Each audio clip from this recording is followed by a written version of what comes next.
Ոնց ասել, որ պատերազմների հիմքում, ընդհանրապես պատերազմների հիմքում ուժերի բալանսի խախտումն է, այո, բայց այդտեղ կա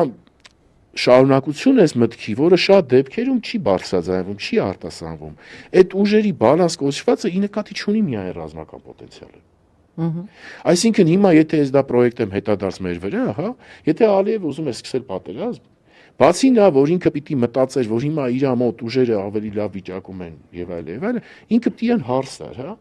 աշխարհի խոշորների կողմից դա իրան ներվելու է, թե չի ներվելու։ Ինքը դրա տակից դուրս է գալու, թե դուրս չի գալու։ Պատասխան տալ կարողանալու է, չի կարողանալու։ Հիմա սրա արդյունքում դու սկսում ես հավաքել այդ դոսիեն, որը ներկայացնում ես ցույց տալու, որ այդ ուրիշ երկ չունես, անելանելի վիճակում ես։ Հիմա այդտեղ այդ երկրի իշխանությունը այս դեպքում Հայաստանի դառնում է քեզ ճակերտով կամ առանց ճակերտի, օգնող օժանդակող դաշնակից, թե ոչ։ Հիմա Արցախը, Հայաստանը եւ վերջը շատ ուժեղ տված նվեր էր։